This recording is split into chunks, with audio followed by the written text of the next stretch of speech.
حکمران جماعت P D M اور ملک کی ایک اور بڑی سیاسی جماعت تحریک انصاف میں کشمکش فائنل راؤنڈ میں پہنچ چکی ہے۔ ایسا نظر آتا ہے کہ فریقین میں سیاسی بقا کی جنگ چل رہی ہے۔ پی ڈی ایم نے تمام ریاستی وسائل استعمال کرتے ہوئے سپریم کورٹ کے فیصلے کو مسترد کرتے ہوئے الیکشن بروقت نہ کرانے کے اپنے ہدف کو حاصل کر لیا ہے اور اپنی سیاسی طاقت میں بے پناہ اضافہ کر لیا ہے۔ دوسری جانب چیئرمین پی ٹی آئی عمران خان ابھی تک اپنے سیاسی اہداف حاصل کرنے میں بظاہر ناکام نظر آتے ہیں۔ سابق وزیراعظم عمران خان کے غلط سیاسی فیصلے اپنی جگہ، لیکن 13 جماعتی اتحاد نے بھی ایسا جال بچھایا کہ خان صاحب اور ان کی پوری جماعت اس جال میں پھنستے چلے گئے۔ مقدمات کی بھرمار، غداری اور دہشت گردی کے الزامات، فارن ایجنٹ کی گردان اور کرپشن کے پرانے ہتھیار سمیت پی ڈی ایم نے تمام حربے استعمال کیے۔ اب ایک امریکی رپورٹ میں انکشاف ہوا ہے کہ شہباز شریف کی حکومت نے توہین مذہب کے قانون کو سابق وزیراعظم عمران خان کے خلاف ہتھیار کے طور پر استعمال کیا۔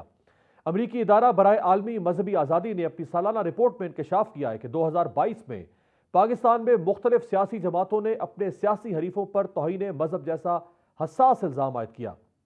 امریکی رپورٹ میں توہین مذہب پر پاکستان میں ہونے والے کیسز کا حوالہ دیتے ہوئے کہا گیا ہے کہ توہین مذہب کارڈ ایک خطرناک کھیل ہے، اس سے اجتناب برتنا چاہیے۔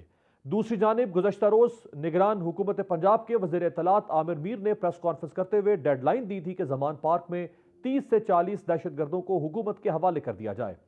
اس کے بعد پنجاب پولیس نے عمران خان کی لاہور میں رہائش گاہ کا محاصرہ کر لیا تھا۔ حکومت کی یہ حکمت عملی بھی کامیاب رہی اور تحریک انصاف کی آج سے شروع ہونے والی عوامی رابطہ مہم اور شیخوپورہ جلسہ منسوخ ہو گئے۔ بات صرف یہی نہیں رکی بلکہ پی ٹی آئی کے کئی دفاتر میں تالے لگ چکے ہیں اور کارکنان روپوشی اختیار کرنے پر مجبور ہیں۔ پاکستان میں اس وقت جاری بحران اور کریک ڈاؤن کی بازگشت اب کینیڈا اور برطانیہ سے ہوتے ہوئے امریکہ کی پارلیمنٹ تک پہنچ چکی ہے۔ کینیڈین پارلیمنٹ کی خاتون رکن نے گزشتہ روز اپنے ایوان میں یہ سوالات اٹھائے۔ Today I rise to speak in support of all Pakistanis advocating for free and fair elections, the rule of law, and the protection of human rights. Political leaders, journalists, and demonstrators should not fear unlawful detention, violence, or even death. I want to assure Pakistani Canadians that Canada stands in support of the right to fairly elect their leader.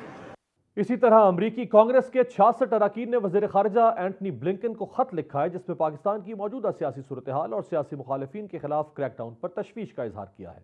امریکی اراکین assembly نے خط میں احتجاج، سیاسی گرفتاریوں اور ہلاکتوں پر تشویش کا اظہار کرتے ہوئے لکھا کہ تشدد اور سیاسی کشیدگی پاکستان میں سیکیورٹی کی بگڑتی صورتحال کو جنم دے سکتی ہے۔ دوسری طرف پاکستان تحریک انصاف کی ہچکولے کھاتی سیاسی کشتی سے چھلانگ لگانے والوں کی تعداد میں بھی اضافہ ہو رہا ہے۔ پی ٹی آئی رکن قومی اسمبلی محمود مولوی کے بعد عمران خان کے درینہ ساتھی عامر کیانی، 2 اراکین سندھ اسمبلی سنجے گنگوانی اور کریم کبول، سابق وفاقی وزیر Malik Amin Aslam, P T I core committee کے ایک اور رکن ڈاکٹر امجد اور ملتان سے 7 سابق اراکین اسمبلی نے پارٹی چھوڑنے کا اعلان کر دیا ہے۔